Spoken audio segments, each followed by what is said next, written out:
Buenos días, mi grupo está conformado por Laura Castillo y Jenny Velasco y el día de hoy les hablaremos acerca de la resolución 2346 de 2007.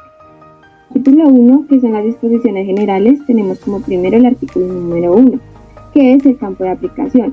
Este se aplica pues para todos los empleadores, sean de empresas públicas o privadas, también para las entidades administradoras de riesgos profesionales, personas naturales, entidades promotoras de la salud y pues trabajadores independientes de todo el territorio, entre otros.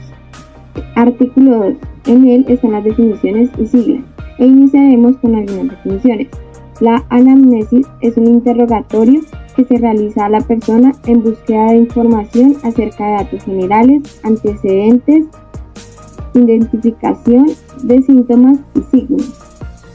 El examen médico ocupacional es un acto médico por el cual se interroga y se examina a un trabajador pues, con el fin de monitorear la exposición a factores de riesgo y lograr determinar también la existencia de consecuencias en la persona pues, por dicha exposición. En la exposición a un factor de riesgo se considera la presencia del mismo en cualquier nivel de intensidad o dosis. El índice biológico de exposición es un indicador de riesgo encontrar efectos adversos en una persona ante determinada agente. El número de identificación corresponde a un número que tiene una sustancia química asignado por la Chemical Abstract Service. El órgano blanco es un órgano el cual tiene afinidad a un determinado elemento o sustancia y que es susceptible de daños o afección. También tenemos perfil del cargo, que es un conjunto de demandas físicas, mentales y condiciones específicas como requisitos para que una persona pueda realizar determinadas funciones o tareas. El reintegro laboral consiste pues en la actividad de reincorporar a un trabajador al desempeño de una actividad laboral con o sin modificaciones. El resumen de la historia clínica ocupacional es un documento en el cual presenta de forma breve todos aquellos datos relevantes relacionados pues con antecedentes, eventos, procedimientos de diagnósticos, tratamientos y pues rehabilitación, lo más relacionado con su exposición a factores de riesgo. Cancerígeno es un efecto producido por algún tipo de agente que induce o produce cáncer en una persona. Y por último tenemos las valoraciones o pruebas complementarias, que son exámenes clínicos o paraclínicos realizados con el fin de complementar un determinado estudio en la búsqueda o comprobación de un diagnóstico. Continuaremos con las siglas ACGIH, American Conference of Governmental Industrial Hygienists, que es una conferencia americana de higienistas industriales gubernamentales de los Estados Unidos, siendo esta pues una sociedad profesional que se dedica al desarrollo de aspectos administrativos y técnicos para la protección de los trabajadores. CDC, Center for Disease Control and Prevention, es una agencia del Departamento de Salud y Servicios Humanos que se responsabiliza del desarrollo y la aplicación de la prevención y control de enfermedades. IARC, International Agency for Research of Cancer, es una agencia que hace parte de la Organización Mundial de Salud que define las propiedades cancerígenas de las sustancias, su clasificación y posibles mecanismos de generación. CAS, Chemical Abstract Service, es una organización científica que crea y distribuye información sobre el medio ambiente para la investigación científica. Capítulo 2. Evaluaciones médicas ocupacionales. En él encontramos el artículo 3, que nos habla de los tipos de evaluaciones médicas ocupacionales, donde en forma obligatoria tanto el empleador público como el privado deben realizarlas. La primera de ellas es una evaluación médica preocupacional o de preingreso.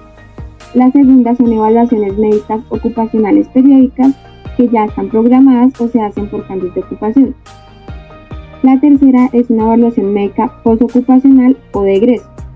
El empleador deberá ordenar la realización de cualquier otro tipo de evaluación médica, tales como lo son la posincapacidad o por reintegro, pues para este modo identificar condiciones de salud que pueden verse agravadas o que pueden interferir en la labor y afectar a terceros.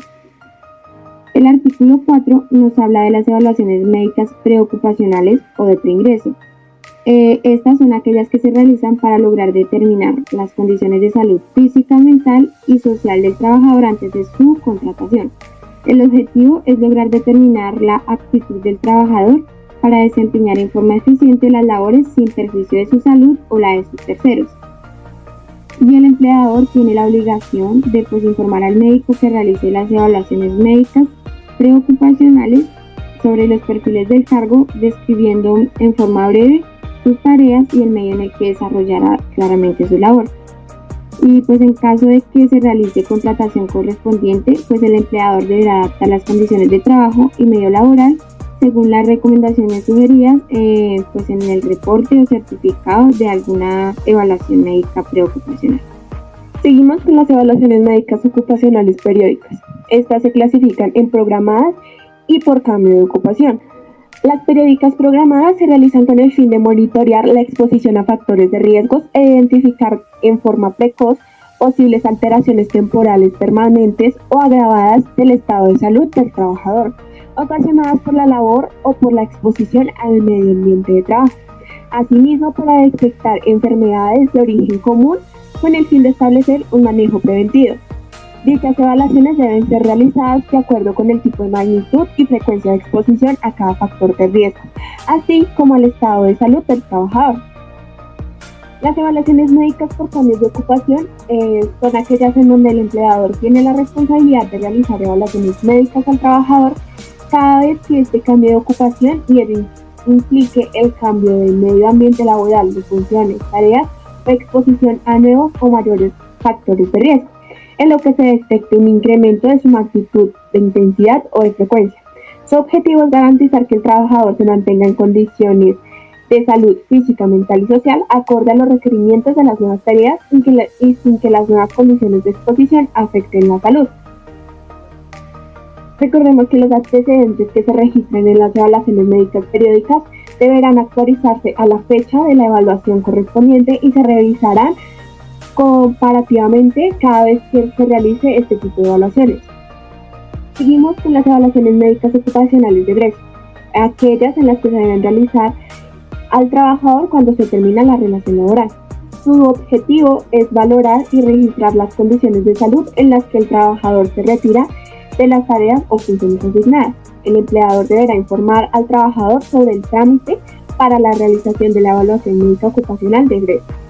Si al realizar la evaluación médica ocupacional de egreso se encuentra una presunta enfermedad profesional o secuelas de eventos profesionales no diagnosticados ocurridos durante el tiempo en el que la persona trabajó, el empleador elaborará y presentará el correspondiente reporte a las entidades administradoras, las cuales deberán iniciar la determinación de origen. Continuamos con el artículo 13, que son las evaluaciones médicas específicas según factores de riesgo. El empleador está obligado a realizar evaluaciones médicas ocupacionales específicas de acuerdo con los factores de riesgo a que esté expuesto el trabajador y según las condiciones individuales que presente, utilizando como mínimo los parámetros establecidos e índices biológicos de exposición BEI recomendados por la ACGIH. En los casos de exposición a agentes cancerígenos se debe tener en cuenta los criterios de la IARC. Cuando se trate de exposición a agentes causantes de neumoconiosis, se deberá entender los criterios de la OIT. Para el seguimiento de los casos de enfermedades causadas por agentes biológicos se debe tener en cuenta los criterios de la CDC. Cuando los factores o agentes de riesgo no cuenten con los criterios o parámetros para su evaluación, ni con índices biológicos de exposición conforme a las disposiciones de referencia fijadas en el presente artículo, el empleador deberá establecer un protocolo de evaluación que incluya los siguientes elementos. El primero es la identificación del agente o factor de riesgo al que se encuentra o estuvo expuesto el trabajador, incluido el número de identificación ANCAD en el caso de agentes químicos o el asignado por el IARC para sustancias tetragenas o mutagénicas o el asignado por el CDC según el caso. El segundo son los órganos blancos del factor o agente de riesgo. El tercero es criterios de vigilancia. El cuarto es la frecuencia de la evaluación médica, prueba o... El quinto son los antecedentes que se deben tomar en cuenta El sexto, contenido de historia clínica y elementos del examen físico requeridos en forma específica. El séptimo son las situaciones especiales que requieran condiciones específicas, tales como embarazos, condiciones de susceptibilidad individual o de inmunosupresión. Y el octavo son otros elementos requeridos para la evaluación y seguimiento del trabajador. Para finalizar, tenemos el artículo 16, que es la reserva de la historia clínica ocupacional. La historia clínica ocupacional y en general los documentos, exámenes o valoraciones clínicas o paraclínicas que allí reposen son estrictamente confidenciales y hacen parte de la reserva profesional. Por lo tanto, no podrán comunicarse o darse a conocer, salvo los siguientes casos. El primero es por orden de autoridad judicial. El segundo es mediante autorización escrita del trabajador interesado cuando éste la requiera con fines estrictamente médicos. El tercero es por solicitud del médico o prestador de servicios en la salud ocupacional durante la realización de cualquier tipo de evaluación médica, previo consentimiento del trabajador para seguimiento y análisis de la historia clínica ocupacional. Cuarto, por la entidad o persona competente para determinar el origen o clasificar la pérdida de la capacidad laboral previo consentimiento del trabajador. Recordemos que en ningún caso el empleador podrá tener acceso a la historia clínica ocupacional. Nada es tan importante ni tan urgente que no se pueda hacer con seguridad. Muchas gracias por su atención.